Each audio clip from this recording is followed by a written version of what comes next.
Sir, जैसे ये सृष्टि आकाश, वायु, जल, अग्नि व पृथ्वी के 5 तत्वों से बनी है, हमारा शरीर भी इन्हीं 5 तत्वों से बना है।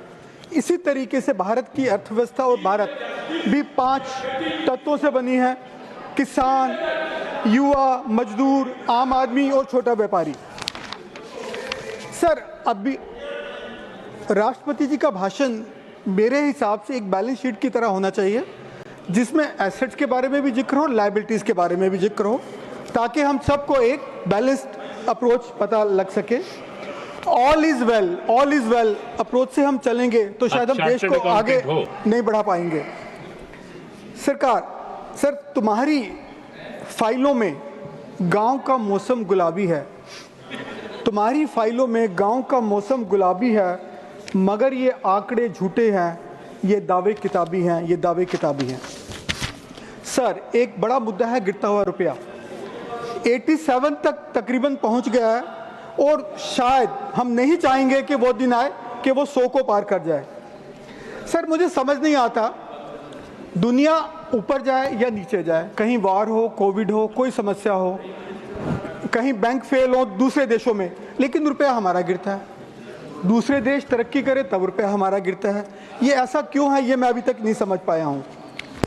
सर, चाइना से हम बात करते हैं डिपेंडेंस घटाने की, लेकिन 1920 से लेकर आज तक चाइना से आयात 83% बढ़ा है, जबकि निर्यात सिर्फ 17% बढ़ा है। सर, अब मैं बात करूंगा हमारे पहले तत्व किसान की। अगर सर किसान की हालत इतनी अच्छी है तो आत्महत्या क्यों कर रहे हैं, मुझे नहीं समझ आता। सर, हम फसलों को एक्सपोर्ट पर बैन क्यों लगा रहे हैं, हमें समझ नहीं आता। सर, किसान की आय दुगनी होने की बात हो रही है, उसका क्या हुआ अभी तक नहीं पता लग रहा। अर्थव्यवस्था में कृषि का योगदान 22-23 में 4.7 ग्रोथ का 4.7 था जीडीपी में, जो कि अब गिर के 1.4% रह गया। सर, ऐसा क्यों हो रहा है? 70% किसान 11,000 से 13,500 रुपये पर महीना कमाते हैं। सर, 55% अधिक किसान कर्ज में डूबे हैं और हर परिवार पर 91,000 रुपये का औसतन कर्ज है। सर, मैं अब दूसरे मुद्दे पर जाऊंगा, युवा व मजदूर। सर, 2022-23 से युवा बेरोजगारी 45% तक पहुंच गई है, मतलब कि हर दूसरा युवा बेरोजगार है। सर, 16-17 से 2021 के बीच अनऑर्गेनाइज सेक्टर में 1 करोड़ 30 लाख नौकरियां सर खत्म हो गई हैं। मैन्युफैक्चरिंग सेक्टर में 81 लाख नौकरियां खत्म हो गई हैं। ये सर मुझे समझ नहीं आता इनकी भरपाई कैसे होगी।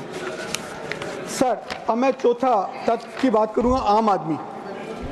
सर, ग्लोबल हंगर इंडेक्स में भारत 1924 में 127 देशों की सूची में 105वें नंबर पर पहुंच गया। सर,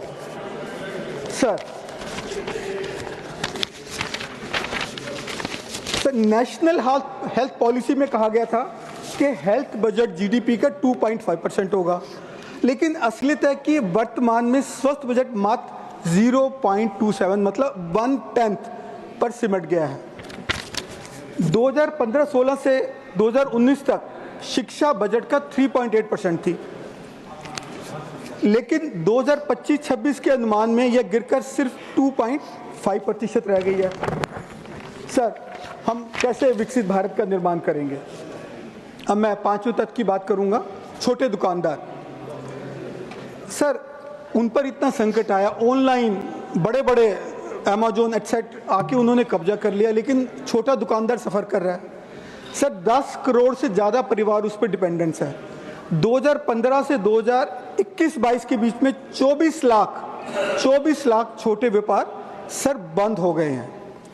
सर, इन सब बातों के साथ यदि हम अभी के हम आगे बढ़ रहे हैं एसेट्स में भी लायबिलिटीज़ में, तो मुझे लगता है कि शायद वो गलत होगा। मैं फिर यही निवेदन करूंगा सरकार से कि हम ऑल इज़ वेल की अप्रोच को हट के जो सभी लोगों के विकास की तरफ आगे बढ़ें। और मैं अपनी बात खत्म करना चाहूंगा। समाप्त कीजिए, आपका समय भी पूरा हो गया है। सर, समय नहीं, देश में महंगाई बढ़ती गई, गरीब की कंक्लूजन है सर, देश में महंगाई बढ़ती गई, गरीब की झोपड़ी उजड़ती गई। कहते हैं सरकार ने सबका साथ और सबका विकास किया है, कहते हैं सरकार ने सबका साथ और सबका विकास किया है, तो फिर आम आदमी, किसान, मजदूर और युवाओं की हालत क्यों बिगड़ती गई? फिर आम आदमी, किसान, मजदूर और युवाओं की हालत क्यों बिगड़ती गई? धन्यवाद। धन्यवाद। बहुत अच्छा।